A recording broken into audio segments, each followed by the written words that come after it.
Hello, everyone, and welcome to another episode of the Take Three podcast. My name is Brandon, and I'm joined by my co host, Alex. And in this episode, we will be covering the 2021 AFC South division preview. This is going to be our third preview. If you haven't checked out the other two, we did the AFC East and NFC East. They're both live on Spotify and YouTube in our channels. But I mean, we're here with the AFC South. It really is a two-man race. When you look at it, you got the Titans and then the Colts. They're going to be going head to head. And then you got a couple of rebuilding teams. You got the Jags. I mean, they kind of got a new regime in there. Urban Meyer, Trevor Lawrence. We'll dive into that. And then you got the bottom of the barrel, the Houston Texans. Not much going there. A lot of legal issues. But, I mean, before we jump into this thing, I'm going to toss it over to Alex. Get any initial thoughts on the AFC South and what we're looking at this year? The Jags will be interesting to see what the new regime brings. Houston, there's nothing really crazy to say about them. And then it's going to be, like you said, a two-man race. So it's going to be interesting to see who ends up on top, the Colts or the Titans. Yeah, I completely agree. We got two teams, and we're really going to find out who the best is. But, I mean, let's jump into the business portion of this. The first team we're going to cover in this is going to be the lowly Houston Texans. They scratched out 4 wins last year. Obviously, that was with Deshaun Watson played, so obviously his legal troubles going into this year is a little bit different. Their over-under on the win total is set at 4, which was interesting via DraftKings Sportsbook. Their key additions, obviously, they brought in head coach David Culley from the Ravens. He was their passing game coordinator. They brought in Mark Ingram, Philip Lindsay, and then Tyrod Taylor, who honestly, it seems like every day now with Deshaun Watson's legal trouble does not clear up and he doesn't actually touch the field this year. Tyrod Taylor will be the guy in Houston. And then obviously you look at their subtractions. They lost J.J. Watt, a icon to the franchise. He'll eventually be, I'm assuming that 99 jersey will be retired. They lost center Nick Martin, Darren Fells, Duke Johnson, Zach Fulton, and then finally wide receiver Will Fuller. So, I mean, the Texans is pretty cut and dry. Before I get into my couple of questions I have about the Texans, what do you see going into 2021 looking at this Houston football team? Yeah, their season I feel like is going to be a little bleak. You look at the roster up and down. They didn't have any first or second round draft picks this year. Their earliest draft pick was a third rounder. Deshaun Watson has legal issues I'm not going to speak on, but I'm assuming he's not going to play a game this year. And even if he's cleared, I don't think he's going to play another game for the Houston Texans. So they lose their star quarterback, and they've added a few defensive pieces, but nothing significant. You also got like Gruger Hill at linebacker, Desmond King, DB, but like no big difference makers. They kind of just have a roster full of like Jags, like just a guy, like just some journeymen. So it's going to be interesting to see if David Coley can string together any wins. Yeah, they have a group of journeyman football players. That's kind of what you have when you have that culture that was created down in Houston by their ownership, and then Bill O'Brien before he left kind of didn't leave them in the best standing with the couple of trades he made. But I mean, my first question right off the bat, it's going to be simple. It's a big task for David Culley coming in. Can he create any type of culture change for that organization? I mean, since their owner, I believe it's Bob McNair. Yeah, I think it's Bob McNair, the owner. He made some questionable comments that Jadeveon Clowney back in the day, a couple of years ago, did not take too lightly. And the culture around that organization has really just been negative. And then with Deshaun Watson's latest legal troubles, it just adds on to more negativity. So it's like, can David Culley create any type of positivity in that locker room, kind of try to turn the page and really move off of that Bill O'Brien era? David Coley has his work cut out for him this year, without a doubt. Now, he comes from a winning organization and a great culture in the Baltimore Ravens. Pass game coordinator, wide receiver coach, assistant head coach for him last year. Pass game coordinator doesn't give you a ton of confidence considering they were such a run-heavy team with Lamar Jackson, but he brings over Mark Ingram. It's cool to see Tyrod Taylor get a chance to start if there's going to be no Deshaun, like we're assuming, because he got his job taken away when the doctor punctured his lung last year for the Chargers. and he never got to see the field again. So it'd be cool for him to get a chance. But once again, he's also a journeyman. I think for David Coley to build a winning culture is, can he go in and get the team to work hard and buy in every single day? I don't even think it's necessary like winning football games this year, because you look at their roster, they really shouldn't be expected to win even 4 games. DraftKings line has them at 4. I would take the under. Like clicking through their schedule, I don't really see where they find W's. Maybe against Jacksonville since they're rebuilding, but I don't even really think they're better than Jacksonville.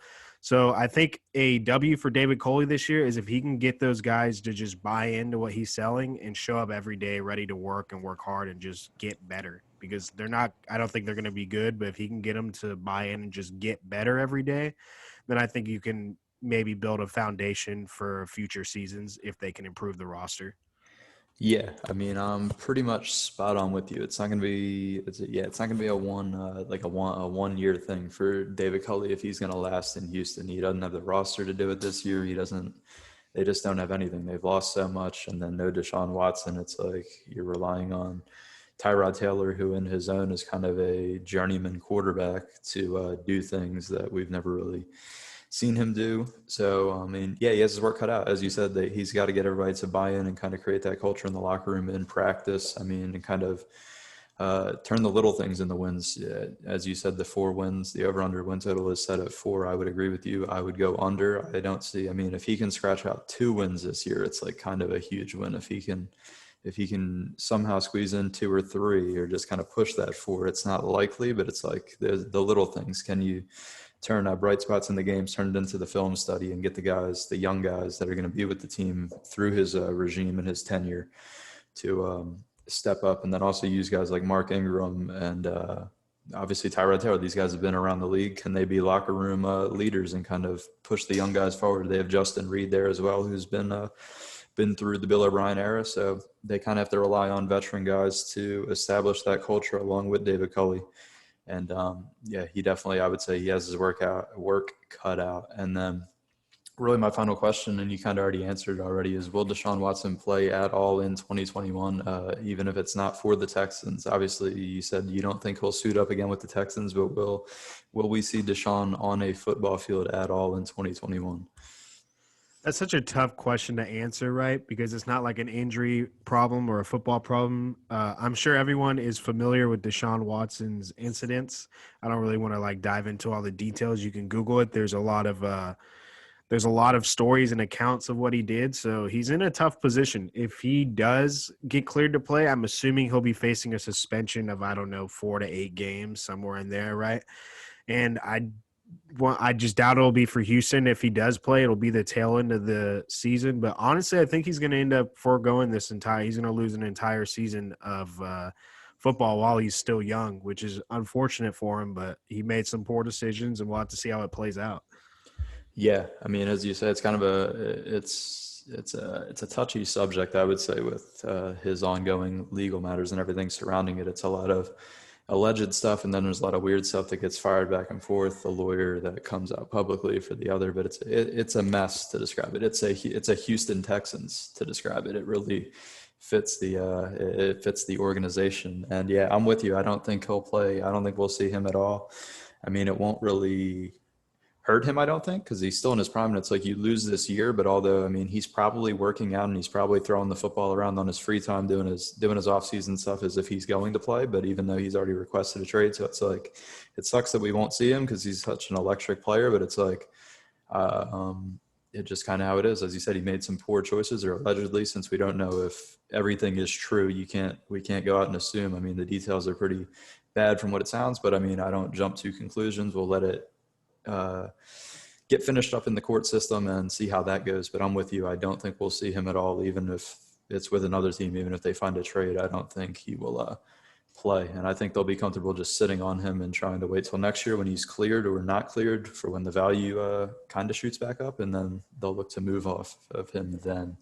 I was going to say, I will say this about the situation. If he were to get cleared and then serve a suspension and they just sit him and not trade him, he's like the perfect piece to trade and get some draft picks back and try to rebuild and retool your roster, because even if you were to somehow agree to play for Houston, which is not going to happen, the roster's so gutted. There's really no point. You're still better off trading him and just retooling, because if you don't have a good offensive line or team around him, it doesn't matter how good your quarterback is, right? So he'd be the perfect trade piece for him moving forward to maybe get some assets back and give David Coley a better roster and a real chance to win some games.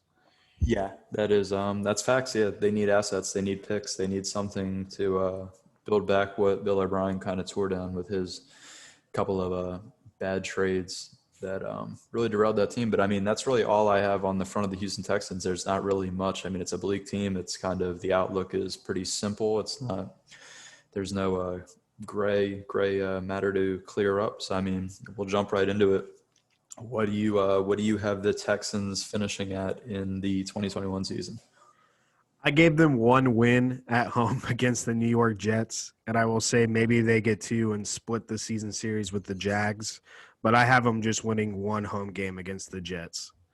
Yep, we're pretty much the same. I mean, this might be the one time where we agree on records. Yeah, I have them 1-16, and their one win will be against the lowly New York Jets at home, just because the Jets they're just going to be the Jets. So that's what it is at the end of the day. But as you said, I mean, they could find a way to split with the Jacksonville Jaguars. Crazy things have happened in football where teams that you think aren't going to win a game squeeze out. I mean, just look at the Jets last year. Like, they weren't supposed to win any. They were going to lose out, and they ended up, 2 wins? So it's like, they had that masterpiece zero coverage against the Raiders last year to lose on the last play. Yeah. Yeah, that's Jets football. But I mean, that's pretty much it for the Texans. We're going to jump straight into the next team, which is a little bit more exciting. We're going to hop into the Jacksonville Jaguars. They finished last year at 1-15. Obviously, it was big for them. They won what everybody was calling the Trevor Lawrence sweepstakes. They snagged him with the first overall pick, and they also lured head coach Urban Meyer from Ohio State, and obviously notable former Florida Gator head coach. They lured him out of retirement to take over this roster. They also drafted Trevor Lawrence's sidekick at Clemson, Travis Etienne, with the 25th pick. They added Marvin Jones from the Lions. That's a veteran wide receiver. It's kind of a good route runner. Dylan Moses, I believe that was an undrafted free agent pickup since he was injured and there was injury questions. Philip Dorsett, and then, I mean, you have to throw in the tight end Tim Tebow with a big question mark. Will he make the roster? I doubt it, but it's just like one of those things that you have to cover. And then I know I missed right off the top, their over-under win total for 2021 is set at 6.5 via DraftKings. So before I jump into the questions, what are we looking at here? It looks like a little bit more exciting team down in Jacksonville now. I think the Jacksonville Jaguars are actually going to be a fun team to watch. They might not be the best team, but it's going to be really interesting to see Urban Meyer in the NFL, Trevor Lawrence debut. Supposedly this is the most well put together quarterback, easiest lock of a first round pick quarterback since Andrew Luck. And Andrew Luck turned out pretty damn good. It's a shame he had to retire early, but he was really good when he was healthy. So if all the analysts and analysis on Trevor Lawrence is correct, they got a special generational player. So it'll be fun to watch him. I want to see him develop. Travis Etienne. Urban Meyer was talking about Travis Etienne not really being running back and being like their slot receiver. So that would be interesting. They have James Robinson, who was a rookie last year and had a phenomenal rookie season. You get DJ Shark at wide receiver, and then Laviska Shenault going into his second season from Colorado. He's a really explosive wide receiver. So, like, they have some weapons. It'll be interesting to see what happens. And then, of course, you get the Tim Tebow distraction. It'll be interesting to see if he makes the team.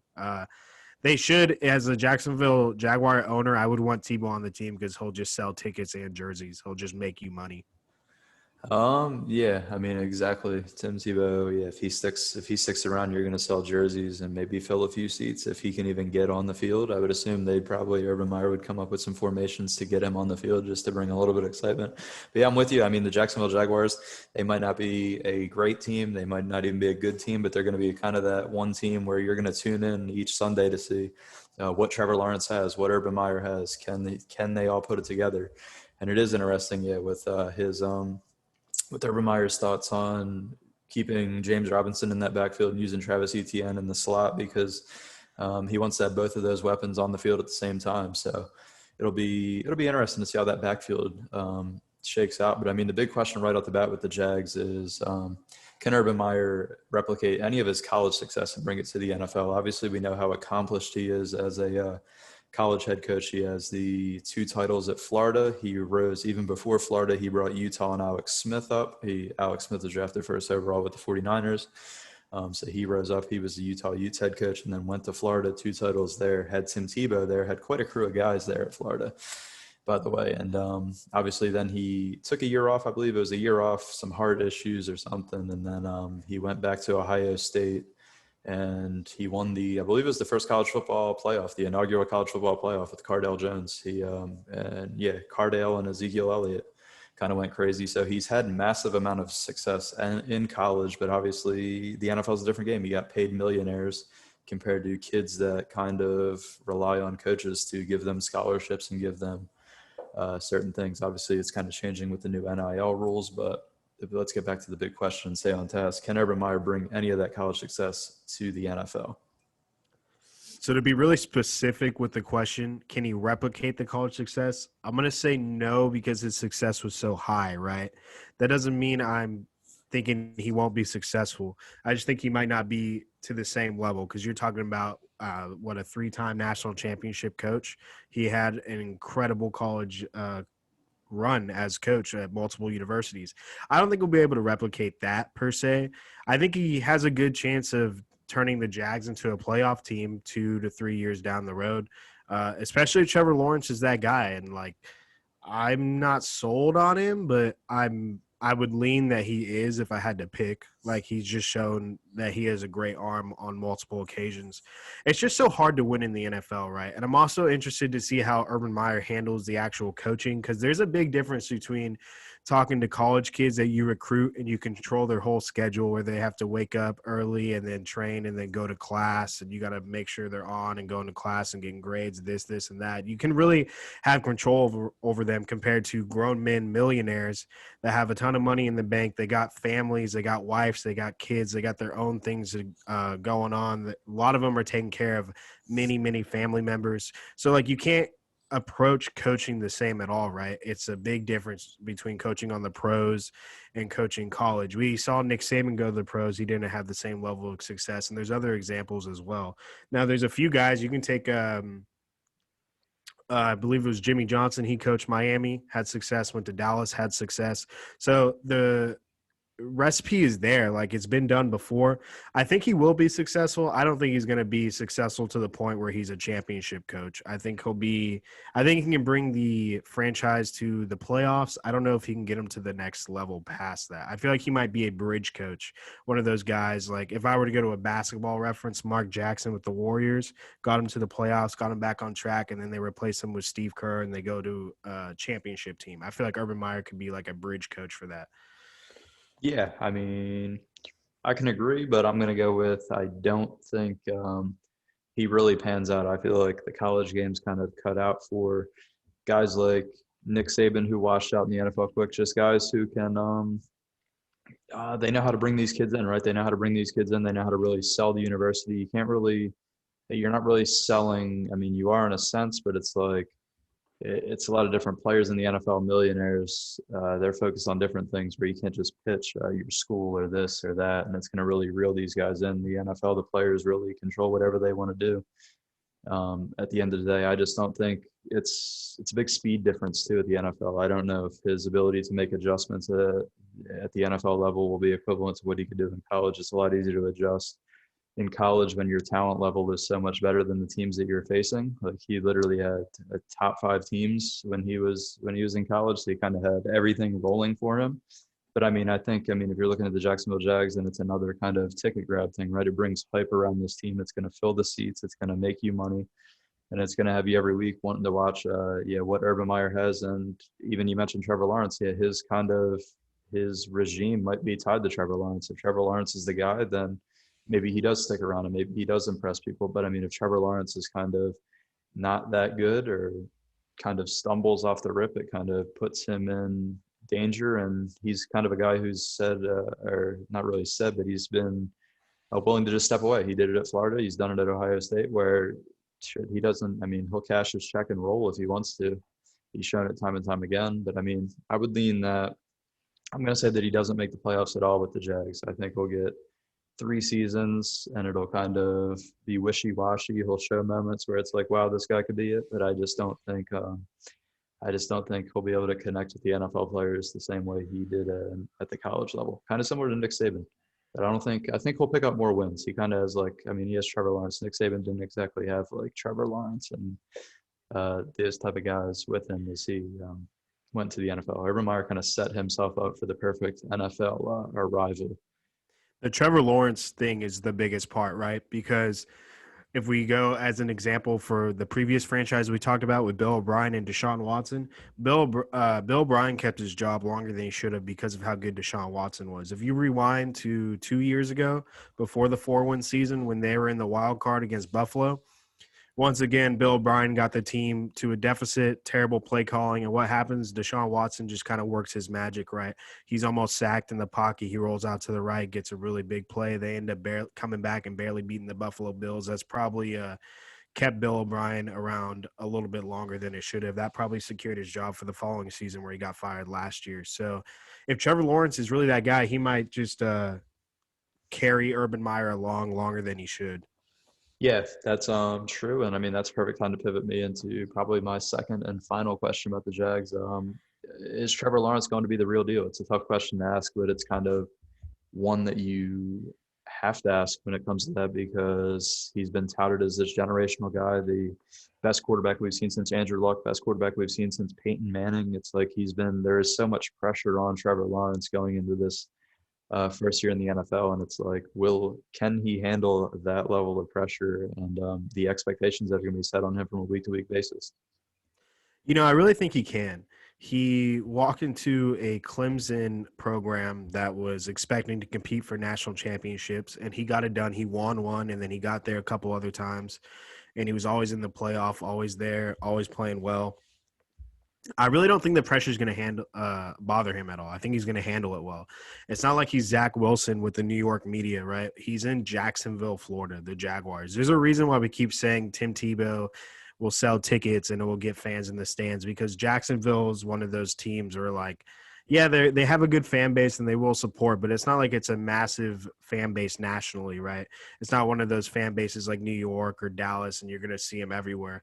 It's one of those teams where you really do have to be able to sell the team with good players and everything. Because if the team's not good, they're not going to be selling as many tickets, and that legitimately matters for a smaller market and a smaller franchise like Jacksonville. So I think being in Jacksonville helps a lot, and I think just having so much coverage and so much pressure throughout his college career, I think he's going to handle that fine. And to be compared to Peyton Manning and Andrew Luck, you got to be pretty remarkable, right? So I'm going to go ahead and lean into it, and I'm going to say that he's going to handle it well, and he's going to show that he definitely belongs in the league and that he can play at this level. Yeah, I would agree as well. I think he kind of dodged a bullet that the Jets won X amount of games and kind of gave him this spot in Jacksonville where, as you said, the media coverage isn't going to be as scrutinizing. It's not going to be as intense. You're kind of the guy. You have a couple bad weeks. It's some 70-year-old fans, 90-year-old fans that they won't care. They're just there to get out of the house, right? Like Jacksonville Jaguars don't have a ruthless fan base where on a week-to-week basis you have a bad week and they're going to rip you. And I mean, as you mentioned, his career at Clemson, those were probably some of the most high-profile games that anybody leading into an NFL career could play in. He played in the playoffs every year. He played in national title games, college football playoff games. It was probably more viewers than Jacksonville games and more pressure than Jacksonville games. Yeah, probably. I mean, that home stadium, Death Valley and Clemson, I would say that's way harder place to play than Jacksonville on a week-to-week basis for sure. So, I mean, yeah, I think he's cut. He's shown us everything. He's mobile. He's got the arm strength, and he's kind of down-to-earth guy, right? Like when you listen to him talk, he's kind of a guy that doesn't get too ahead of himself. He seems down-to-earth. He works hard, and he's ready to just he's ready to show everybody that he's going to be the guy at the NFL level, and that it's not just crazy comparisons, right? When you hear Peyton Manning, you hear Andrew Luck, it's kind of like, wow, like you might be jumping the gun. Like these are Peyton Manning Hall of Famer, Andrew Luck, obviously, since he cut his own career short and retired, he might not reach the Hall of Fame, but he was well on the path to the Hall of Fame if he would have kept playing. So it's like high expectations, but as you said, Jacksonville, laid back city, it's kind of his thing, right? Gardner Minshew's behind him. He doesn't really have a threat, anybody that's going to threaten him. I mean, Gardner Minshew sold a couple tickets last year with the mullet and the mustache and the cutoff shirt and the jean shorts, but when it comes down to playing football, Trevor Lawrence, left-handed, could maybe start over Gardner Minshew, if we're being honest. So, I mean, he's set up. He kind of has it made. He just has to go out and play football at this point and show everybody what he has in the bag. I mean, for questions about the Jags, that's really it. Any closing thoughts that you have on the Jags before we jump into the record stuff? No, not really. It's going to be interesting to watch. Urban Meyer's finally not going to have the most talented team on the field. So it's just going to be interesting to see. I think it's a lot of question marks. It can range from really bad to pretty good for him. So That's facts. It's weird. I almost feel like there's more pressure on Urban Meyer than there is on Trevor Lawrence, right? Because Urban Meyer is kind of this guy with all the history behind him and everything. He walked away from the college game, and as you said, yeah, he's finally not going to have the best roster on the field when he takes the field in September. So we'll see what he's made of. But I mean, their over/under win total set at 6.5. I'll go with my record prediction first, since you did the Texans first. I had the Jacksonville Jaguars finishing this season at 3-14. I don't think it's going to be like a bad 3-14. Like, I think they'll show bright spots with Trevor Lawrence making plays, DJ Chark, Travis Etienne, James Robinson. But I just think the coaching level, Urban Meyer, it's going to take him some time to catch up. It might take him a year if he's going to pan out. And I just think they'll scratch out 3 wins. They could scratch out 4 or 5 if everything came together, but I'm going 3-14. yeah, so I'm like right there with you. I got them at 4-13, just one more win. But I think that 6.5 line for DraftKings is a pretty strong line. I would lean under, but like once again, their range of outcomes I feel like is so high. Like the ceiling, I could see him squeaking out 7 wins if everything runs smoothly. I could see him finishing at 6, 5, 4, 3, or even 2 wins. So it's just like the range of outcomes I think is just varies so much for this team compared to other teams. I would not feel confident touching that 6.5, but I'm going to go ahead and say they get 4 wins on the season. Yeah, I mean, exactly. Yeah, they have so many question marks that 6.5 is so weird. Yeah, you're exactly right. If everything goes right, they could somehow get to 7 wins if Trevor Lawrence is as advertised and Urban Meyer kind of picks up the game fast. Yeah, they could get there, but I'm staying away. I'm not fooling around. I would lean under just because of the amount of question marks, as we both took the under pretty much with our predictions. But it's going to wrap up the Jacksonville Jags. Let's jump into pretty much another interesting team. We're going to jump into the Indianapolis Colts. 11-5 year last year, a playoff appearance with Phillip Rivers at quarterback. Obviously, this year they added quarterback Carson Wentz. They finally traded with the Philadelphia Eagles, got that done for a conditional first-round pick. Carson Wentz has to play 75% of the snaps, and it converts to a first, or if not, it's a second. So that's obviously their big addition for the offseason. And then they went heavy D-line in the draft. They went defensive end Kwity Paye from, I believe, Michigan with the 21st pick. And then I'm going to botch this name, but it's defensive end Dayo Odabingo in the second round. And then they also added left tackle Eric Fisher to an already stout O-line. And then really their only subtraction was Phillip Rivers retiring. Everybody kind of expected it. It was kind of the end of the line. He had a good year last year, but you saw him slow down. And then obviously the playoff loss, it was kind of a wrap. Their win total for this year, 2021, is set at 9.5 via DraftKings. So, I mean, it's going to be an interesting year in Indianapolis. Any opening thoughts on the Colts? Yeah, the Colts are a fun team. As you can see from the additions, subtractions, they didn't really add a bunch and they didn't take away a lot. A lot of the rosters coming back, a lot of it's the same. Where they did add, I thought, was really good positions. Eric Fisher, left tackle, to make the offensive line even better. That's one of the best offensive lines in the league. I love that addition. Carson Wentz is a massive upgrade from Phillip Rivers. Now, there is a big question mark. Which Carson Wentz are you getting? But I think as long as you don't get, like last year, like abysmal Carson Wentz, they're pretty much in business. And then Kwity Paye from Michigan, I think that's a really good pick because they're already loaded defensively. You get a guy to just rush the quarterback, and they are definitely an AFC contender to represent the AFC and go to the Super Bowl. I would not be surprised if the Colts are in the Super Bowl. Their roster is just really good top to bottom.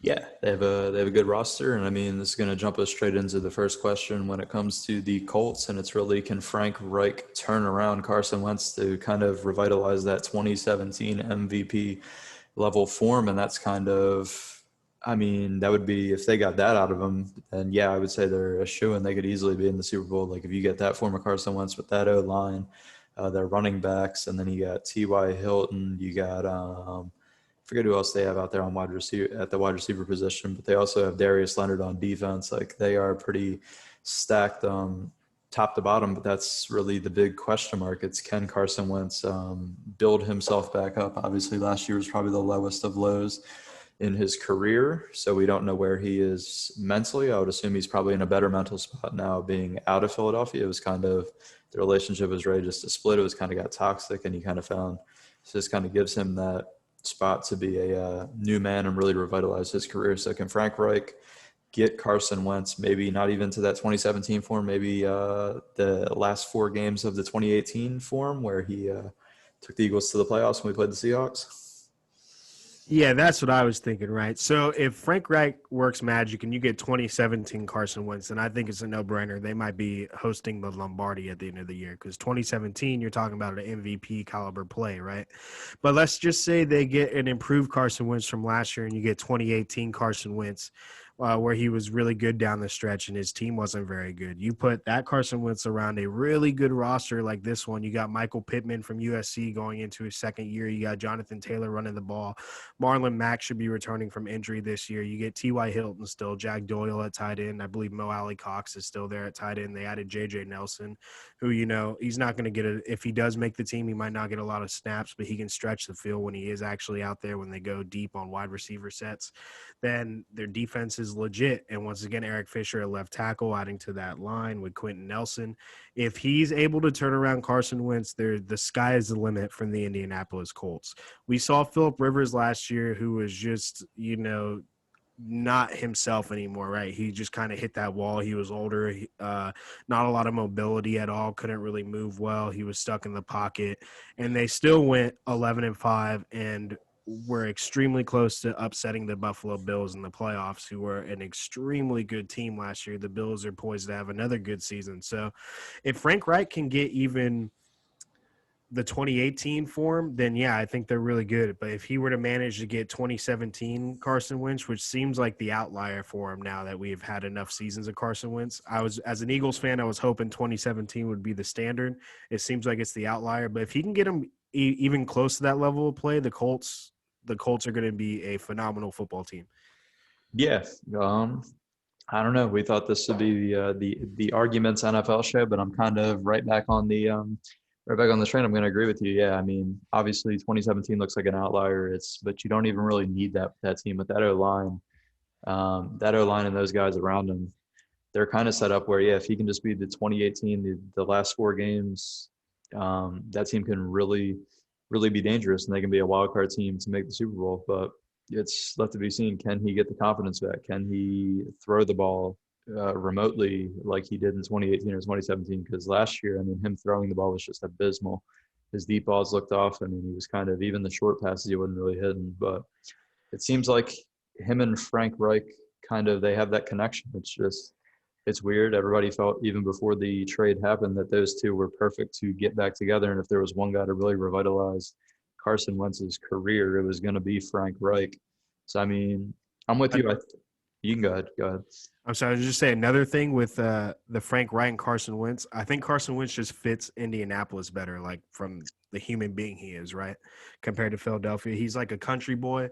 He likes to just spend his free time hunting, going to Bible study, and just like studying football. That's like really all he wants. Kind of reminds me of like Brett Favre back in the day. That's all he really wants to do. And I think Indianapolis is like a perfect place for him to do that. And I think the mental part of the game is the biggest factor for him because he has all the tools physically. He's like a freak athlete for the quarterback position. So I just think he's in the right space mentally, and Indianapolis kind of stole him like value-wise, especially if they get that old version of him back. And with the offensive line being so good, let's say Carson Wentz kind of gets shaky and he's not throwing the ball well, you can really dominate the clock and just play a running style of football between Jonathan Taylor and that offensive line. Yeah, exactly. It'll be interesting to see what kind of offense Frank Reich really dials up. You'd figure if he got Phillip Rivers to the playoffs, really the sky's the limit. I mean, Carson Wentz is more mobile, even though he did have the the ACL injury. He's still more mobile than Phillip Rivers, and he kind of has more tools to work with. And with that O-line, he can kind of just relax. And if they just have him make the easy passes off the rip, get the confidence back, hand the rock off, it seems like there's enough around him where he is set up to be successful. And yeah, the city's a good aspect to look at too. He's a blue collar guy, and he kind of fits that laid back atmosphere in Indianapolis. It's not really that harsh as Philadelphia is on a week to week basis. It's one of the most ruthless fan bases that you will see in Philadelphia. And he gets to go to Indianapolis, kind of be a laid back guy, as you said, and just be a blue collar guy, blue collar city, blue collar guy. It's a good fit. And yeah, I would lean Frank Reich fixes him. I don't know about MVP level form, but I would say he can at least channel up and get that 2018 stretch run of Carson Wentz back, just with everything that's around him and how smart Frank Reich is as a head coach, and even as we've seen him in Philly as an offense coordinator. But I'm going to jump on to the other side of the ball, since they went so heavy with defensive line, and obviously in today's NFL, getting to the other team's quarterback is crucial, as we saw another team in their division add to their pass rush, which we'll cover in the next little bit. Will the investment in the Colts defensive line through the draft, will that pay off? Will it make a difference up front? Obviously, they have Darius Leonard, who's a legit linebacker, but when you invest that many picks into the D-line, you're kind of expecting production out of it, right? Production out of that kind of takes a lot of pressure off of Carson Wentz and that O-line as well. So will those guys up front, will they make a difference for this team? I hope so, right? And also, the more you invest in it, the more chances you have to get it right and to be better, right? It's just kind of a math thing.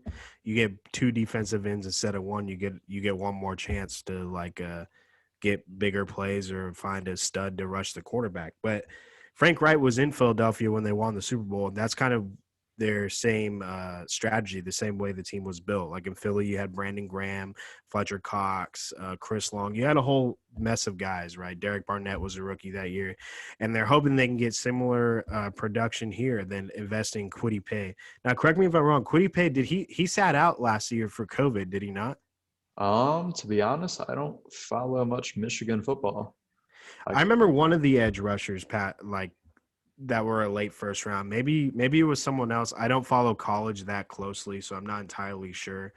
But he's like Kwity Paye's a raw dude, like talent wise. He looks like he has all the tools. So if he's able to put it together, they found a nice young guy to rush the quarterback. And if they can get that pressure on the quarterback, then the team's going to be great. And also that takes, like you said, it takes pressure off Carson. And if Carson makes a mistake, he knows his guys can go out there and get the ball back for him. Yeah, that's facts. I mean, that roster's kind of set up where it allows them to take swings on the defensive line. With when you have Darius Leonard and your O-line set, and you go and trade for your quarterback, and you kind of got your wide receivers with Michael Pittman, tight end Jack Doyle, you got your running backs. I mean, if you're not going to go secondary, you're going to go and invest into that D-line. And we've seen even last year with the Buccaneers with their D-line kind of abuse the Chiefs' riddled O-line, but getting to the quarterback wins you games in this league. If it's not your quarterback play, it's if you can attack the other team's quarterback and throw them off and create turnovers, it's going to make a difference. And just to confirm, yeah, Kwity Paye only played 4 games last year. He then sat out the rest due to COVID. But if you look back to his junior season, he had 50 tackles, 12.5 for a loss, and 6.5 sacks at Michigan. So he was a difference maker up there. And yeah, they just kind of had that availability to make moves and swing pieces into that D-line, and it's kind of just a wait and see thing. Everything's set up for that team if one of those guys turns out to be good, or if somebody surprises you even not from those guys that turns out to be good, it will make that team leaps and bounds even better than they're already set up to be. So I don't know. Obviously, it's wild cards. We don't really know. I haven't really watched much Kwity Paye tape. I know he could have went. He was rumored to go as high as Philadelphia at 12. So he kind of slipped a little bit. So we'll see if Frank Reich and the Colts kind of stole a gem in the 20s, which obviously if you're looking to compete for Super Bowls and obviously go deep in the playoffs, you have to snag those steal picks in the 20s to really fill out that roster. So, I mean, that's really all I have for the Colts. I mean, they're an interesting team. It's going to be an interesting run to see how Carson Wentz if he can regain his form. I'm not really, even as an Eagles fan, I'm not going to root against him. I'm kind of not rooting for him, but I'm kind of neutral. It's like I'll sit back and I'll watch. If he's good, you know what I mean? It's good for him. It was kind of good that the split happened. It was good for both sides. But that's really the closing thoughts. Any closing thoughts on the Colts from you? No, I think Michael Pittman has a leap this year. I think he has a pretty good sophomore season, especially with Carson at quarterback. And then, yeah, I'm not really, as an Eagles fan, I'm not rooting against Carson. I'm not going to be upset if they're really good. I don't like. He helped bring the franchise the only Super Bowl, so I got no ill feelings towards him. So I'll be rooting for him in the AFC probably. Exactly. So, I mean, that's all the business you got for the Colts. Obviously, we'll jump into the big record prediction if you want to take this stage first for this one. I'll leave it to you. Yeah, so the win total line is at 9.5. I would definitely hammer the over. I think, especially with another game this season, they definitely hit 10 wins. They hit 11 last year. The only thing that makes me nervous is the Colts have a tough schedule. They play the Rams, the Ravens, the Niners, the Cardinals, the Patriots, the Bucks, the Bills, the Seahawks. Like they have a tough schedule, but they're a really good roster. I love the addition of Carson Wentz. That's definitely an upgrade from Phillip Rivers. And I'm going to go ahead and say the Colts finish 8-1 at home and go 12-5 overall. Gotcha. That's a fair prediction. The extra game, and obviously on paper you'd say an upgrade at quarterback. Definitely could get them right, at least right in the ballpark of where they were last year win-wise. I think we only had a difference on one ball game. I had the Colts going 11-6. I think the only difference we had when we did the schedules is you had them stealing a game against Tom Brady in Indianapolis, and just on paper, not knowing what Carson Wentz is going to look like, I decided to just roll with the defending champs. And so I had them going 11-6 this year. Still a solid year, should make the playoffs. But I mean, obviously, if they're able to steal another game, they could go 12, 13 wins if everything bowled right. So I mean, it's kind of the sky is the limit for the Colts, I would say. Yeah, definitely. I would feel good about taking the over on 9.5. I think they definitely hit 10 wins on the season. Yeah, that's facts. If I was betting it, I would feel pretty confident taking the over for the Indianapolis Colts. But moving on to arguably the only team that's really going to battle them for the AFC South this season and probably for the next couple, to be honest, unless something changes in Jacksonville. We're going to jump into the Tennessee Titans. They also finished 11-5 last year. Obviously, their key addition this offseason that everybody's been talking about is Julio Jones. Eventually, they got that deal done with Atlanta, so they added Julio Jones. They added Caleb Farley from, I believe it's Virginia Tech. He had a kind of a back issue that he slid down the board, so they were able to maybe snag a steal on him. They added tackle Dylan Redunz in the second round. Went with Josh Reynolds, wide receiver, I believe, from the Rams. They picked him up to add another guy. And then obviously their big investment this offseason outside of Julio Jones was, I believe, Bud Dupree. They signed him. It was either 4 or 5 years for $85 million from Pittsburgh. And then they added Janoris Jenkins, kind of end of the line corner. We'll see how that does. Their key subtractions offensive side, they lost Jonnu Smith. They lose Corey Davis. They obviously replace him with Julio. Malcolm Butler and Adoree Jackson could hurt the secondary. Kenny Vaccaro as well.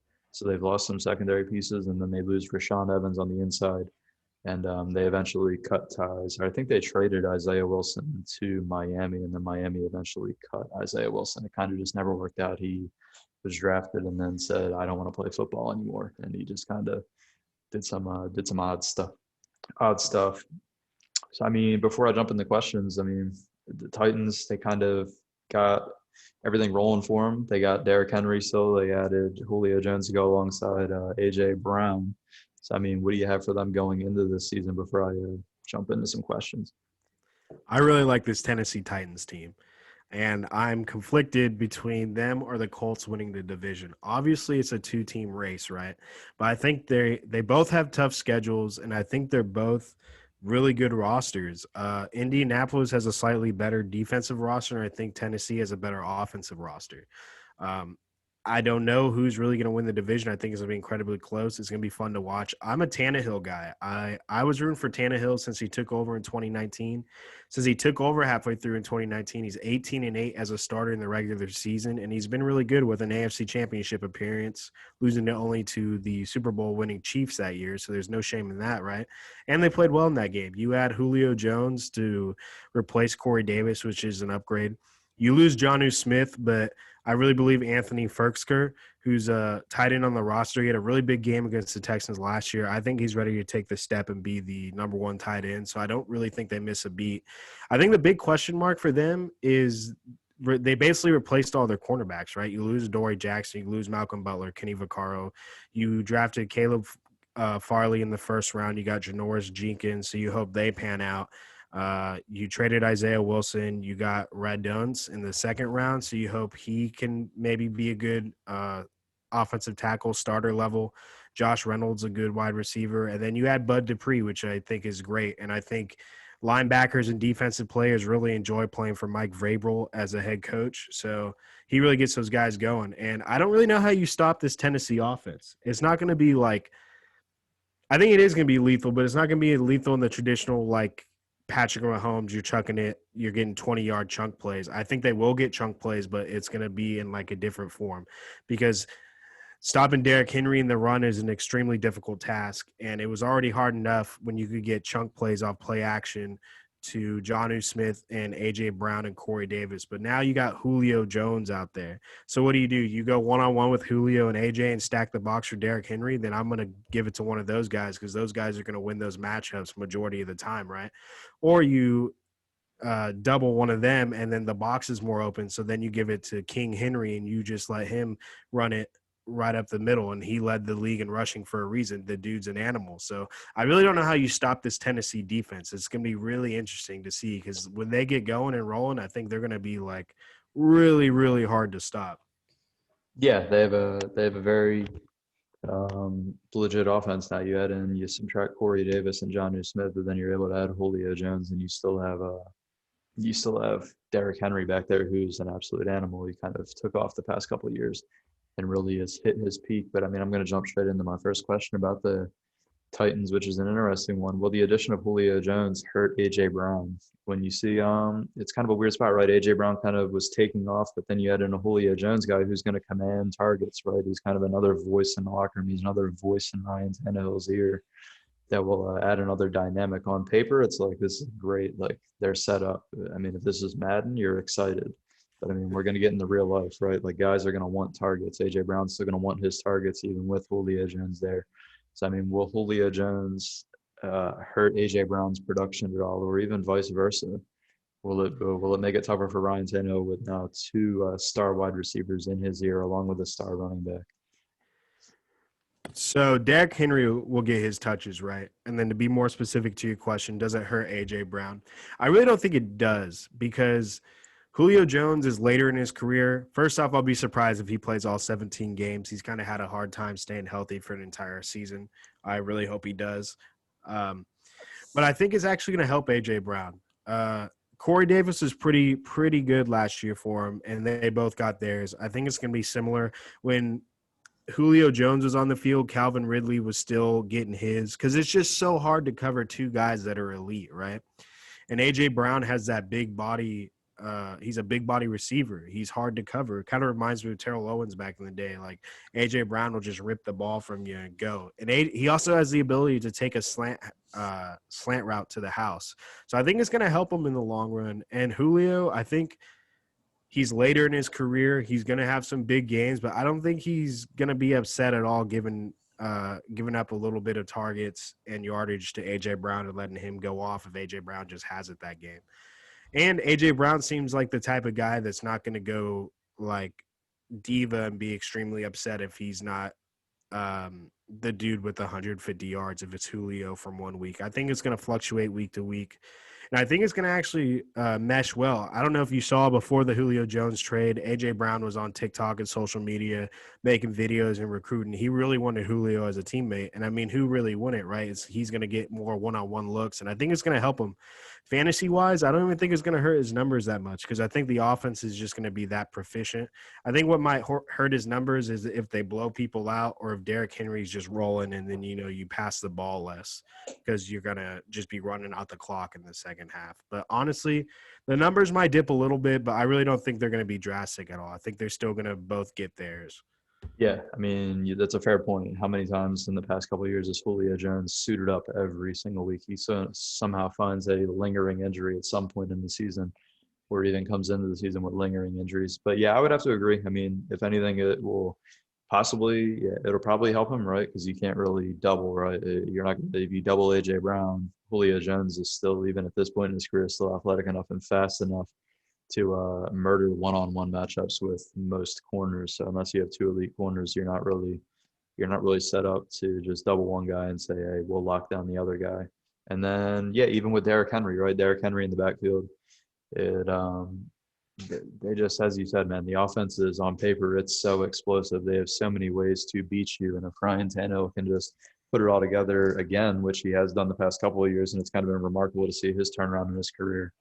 That yeah, I don't think either guy's numbers, if any, I think Julio's numbers will take a step back because AJ Brown's just younger and he's just that guy for that team. And yeah, as you said, I mean, AJ Brown, it's kind of that locker room mentality that Vrabel instilled when he got there. It's just kind of like, we want to win, right? We're not like we don't need to be a flashy numbers team. We'll get numbers if they're there, but we just want to win ball games. So yeah, that's really the kind of mindset that I see out of Mike Vrabel, and everybody's.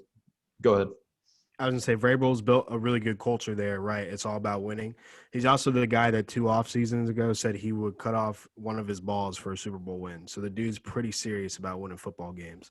Yeah, Mike Vrabel's a wild dude. So I think he'll be able to reel in. I don't think there'll be any drama. As you said, AJ Brown wanted Julio there, and Julio he'll do his thing and AJ Brown will do his thing, and they're going to be lethal.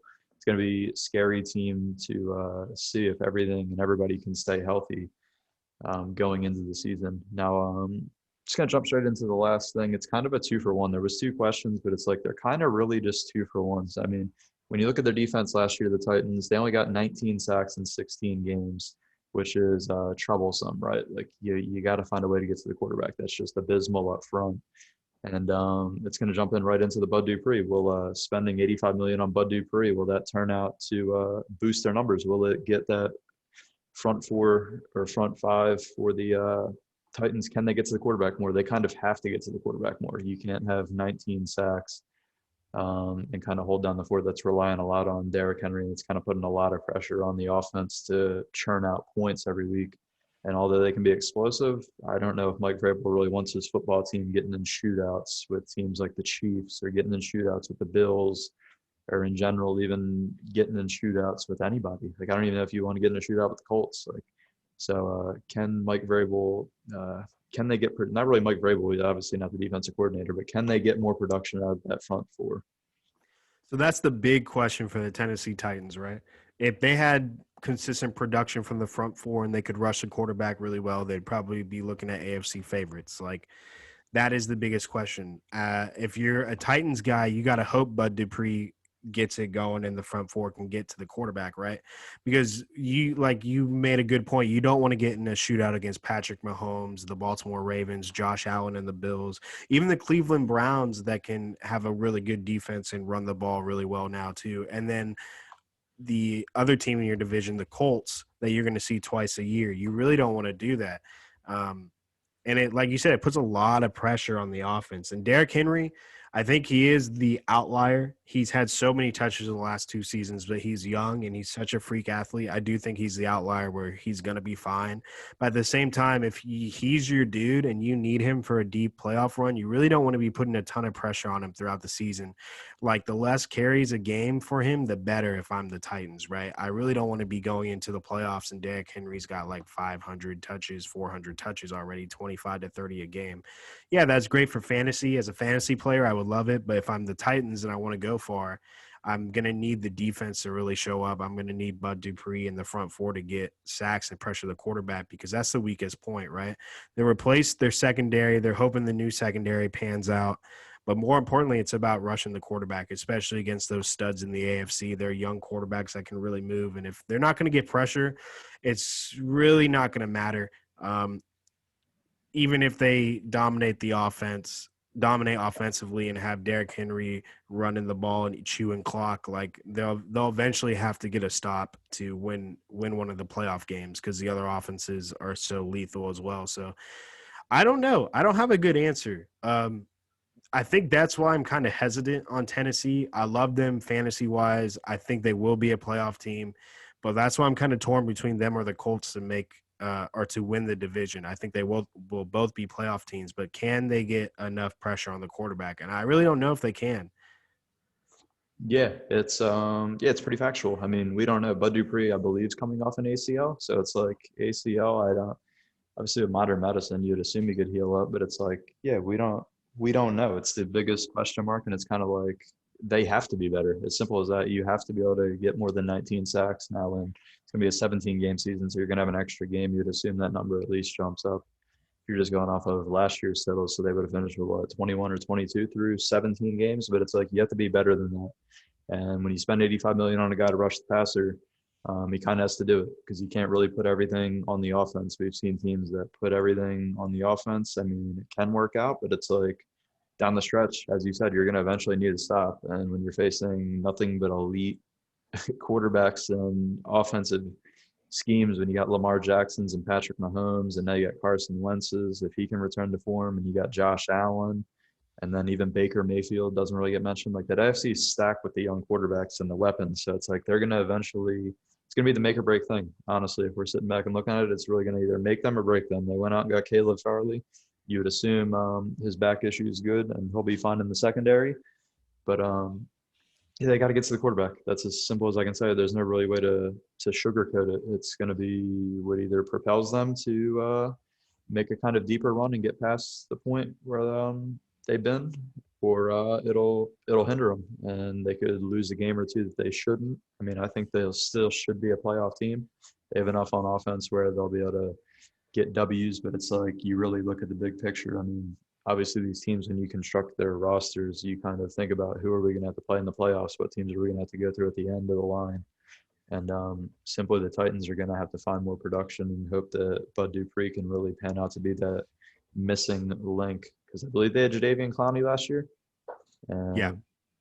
Yeah, that kind of, I don't know his exact numbers, but obviously it didn't really boost them that far. So you would hope that Harold Landry, along with Bud Dupree, can kind of churn more production for those guys. And Mike Vrabel's kind of really relying on it by going out and having them spend that much money on a guy coming off a major knee injury. So that's really all I have closing wise for the Titans. I mean, I'm excited to watch them. As you said, they're going to be a fun fantasy team. You have A.J. Brown, you got Ryan Tannehill throwing the rock, you got Derrick Henry. They kind of have everything you want to watch on offense. If you're an offensive football fan, this is the team that you'll want to tune into because they're going to put up points and put up numbers and have fun doing it.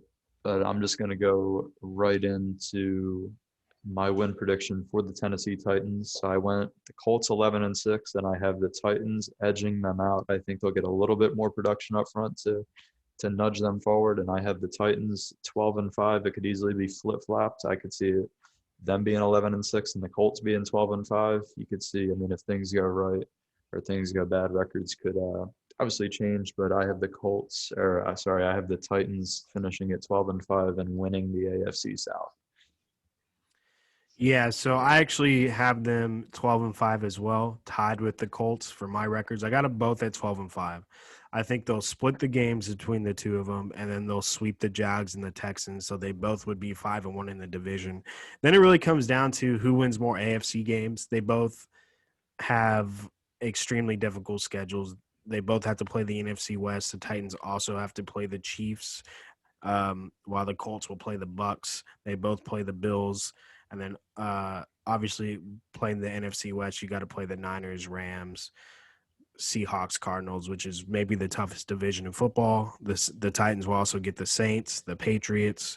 So it'll be really tough. I think it's going to come down to like the thinnest of margins, like coin flips. As of right now, I got both teams going 12-5, 5-1 in the division, and the tiebreaker would edge the Titans barely over the Colts, but not with confidence. Now, if I were to go and look at their line, they're actually a half game lower than the Colts at 9 instead of just 9.5. I feel good about that. Same with the Colts. I think the Colts and Titans both hit 10 wins. They both got 11 last year. I think it will be a similar scenario. And if I was betting the division champ, I would not do that with confidence. But if I was betting their lines over 9, I would like the Colts and the Titans over 9. I got them both at 12 wins. Yeah, exactly. It's a lot of coin flip, and that's kind of how NFL football, when it comes down to close division battles, when it comes to division winners, at least in the competitive divisions, it's kind of, yeah, it's coin flip games. It's anything can happen in these games. It's tough to predict this far out. We don't even know, I mean, who will be there, who will make it through the season, what type of injuries. We can't really predict that from this point. But I mean, yeah, I wouldn't be surprised if it was flip-flopped or even if they finish with the same record. I just think it's going to be one hell of a run when you look at the Titans and the Colts battling it out, and Frank Reich and Mike Vrabel really putting on a show in the AFC South and kind of putting that division on the map. And I'm with you. I'm not a guy that's going to bet division champions. So I would definitely stay away from the AFC South if I was betting a division winner, but I would feel confident. I mean, you're getting them a half game less than Indianapolis. I would feel confident taking the over, as I also think, yeah, they'll at least win 10, right? If everybody stays, and barring no crazy injury occurs, I see them at least winning 10 ball games. And obviously, my prediction, I have them finishing at 12. But I mean, that's really any closing thoughts as we kind of wrap this thing up on either the Titans or just the AFC South in general? Very excited to watch him. I will be probably watching a lot of Tennessee football for like prop bets and offensive yardage. I think the fantasy wise, their numbers will be great. I'll be stacking the Titans a lot in DFS this year, and then I'll probably be taking the Colts defense a lot. I will want to tune into the Jags, see what the rookies got, and then Texans. I'm going to try and watch as little as Texans football as I possibly can. Yeah, I'm with you. Texans will be a local blackout for me. I will not be watching any Texans football. It's just there's nothing going on there. Hey, kudos if you guys win more than one ball game. It'd be good to see. And obviously with the Jags, I'm excited to see what Trevor Lawrence and those guys can do down there. So I probably will be tuning into some Jags games this season just to see if Trevor Lawrence is the real deal. I'm kind of excited since he's one of the most typed quarterback prospects that we've seen. So they'll just bring me to a TV. And then obviously the last two teams, the Colts and the Titans, coin flip. It's going to be a great division battle. If Frank Reich can bring the best out of Carson Wentz, that team could really take the lead in that division. And then if he kind of stumbles, it could be the other way around. The Tennessee Titans could really take a stronghold. It's going to be fun to watch both of those teams and what their offseason additions can really kind of take them to the next level. And can we see a surprise contender out of either of those two teams in the AFC in general? Would be interesting to see if they can push either Buffalo, Baltimore. Well, really, it's just Buffalo and the Chiefs, to be honest. I mean, Baltimore's been there, but we'll see if they can push the needle in the AFC. But, I mean, I think that's going to be a wrap for today's show. I want to thank everybody for listening. Please like, subscribe, and comment. If you have any suggestions, as we always love to hear your opinion in the comments. We have seen a couple of comments, whether it's hate, whether it's good comments. Hey, just keep firing them out. We appreciate them. As always, I mean, our Spotify link, if you're an audio-only person, will be linked in the description. And thanks for listening. And we'll see you next time.